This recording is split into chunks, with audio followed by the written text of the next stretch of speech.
अस्सलाम वालेकुम दोस्तों, कैसे हैं आप?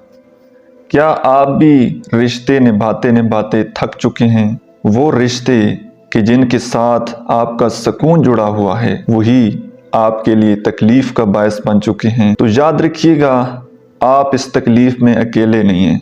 आजकल हर दूसरा बंदा इस तकलीफ से गुजर रहा है और इस तकलीफ से छुटकारा सिर्फ और सिर्फ दो सूरतों में मुमकिन है। दो बातों पर अगर अमल कर लें तो आप इस तकलीफ से बच सकते हैं। आगे बढ़ने से पहले मैं आपको हज़रत अली अलैहिस्सलाम के चंद फरमान सुनाता हूँ कि जिनके बग़ैर हमारा मौजू बिल्कुल अधूरा है।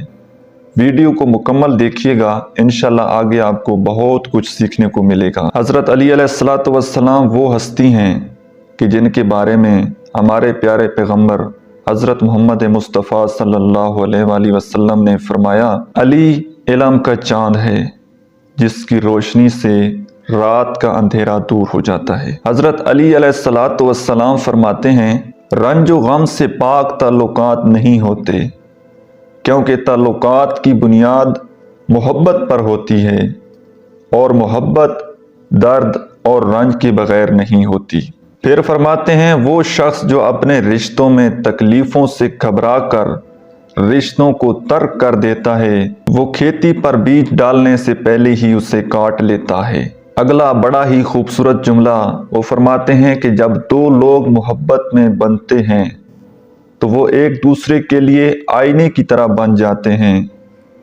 अगर एक में कोई ऐब होता है तो दूसरा उसे देख लेता है, लेकिन आईना तोड़ना नहीं चाहिए, इसे साफ करना चाहिए। याद रखिएगा, रिश्तों में गलतफहमियां पैदा हो जाना ये एक नेचुरल सी बात है, लेकिन जब गलतफहमियां बढ़ जाएं, जिस तरह हमारे नाखून बढ़ जाते हैं तो हम नाखून को काटते हैं, उंगलियों को नहीं काटते।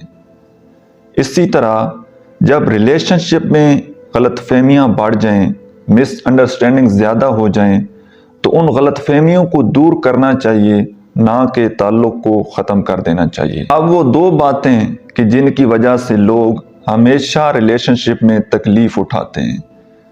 सबसे पहली तो रिलेशनशिप में ज़्यादा दूसरे इंसान से उम्मीदें वाबस्ता कर लेते हैं।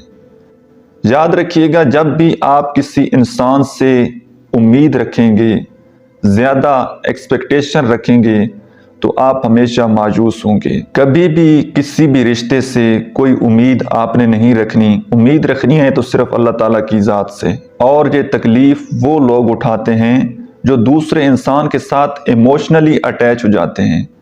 इमोशनल रिलेशनशिप जब उनका डेवलप हो जाता है तो फिर सामने वाला इंसान जब इनकी उम्मीदों पर पूरा नहीं उतरता तो फिर ये मायूस हो जाते हैं, हर्ट होते हैं। दूसरी वजह यह है कि जब आप किसी के ऊपर एहसान करते हैं, किसी के साथ नेकी करते हैं, तो आप भी ये एक्सपेक्ट कर लेते हैं कि जिस तरह मैंने उसके साथ नेकी की है, जिस तरह मैंने उसके साथ अच्छा बर्ताव किया है, वो भी मेरे साथ ऐसा ही करेगा।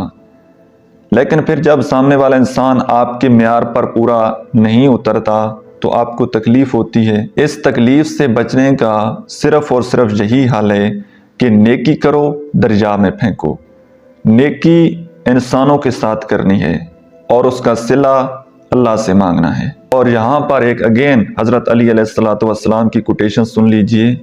वो फरमाते हैं कि जब आप किसी इंसान के साथ नेकी करते हैं, किसी के साथ एहसान करते हैं और उसका सिला आपको बुराई की सूरत में मिले, तो समझ जाना कि आपकी नेकी कबूल हो चुकी है। फिर अगेन वो फरमाते हैं कि जब आप किसी इंसान के साथ नेकी करो, किसी पर एहसान करो, तो आपको उसके शर से बचना चाहिए। आज के लिए इतना ही। मुझे उम्मीद है कि इंशाल्लाह इस वीडियो से आपको बहुत कुछ नहीं तो कुछ ना कुछ ज़रूर सीखने को मिला होगा। कमेंट सेक्शन में अपना फीडबैक ज़रूर दीजिएगा और अगर वीडियो पसंद आई है तो चैनल को सब्सक्राइब कर लीजिएगा। मिलते हैं इंशाल्लाह किसी नेक्स्ट वीडियो में, तब तक के लिए अल्लाह हाफिज़।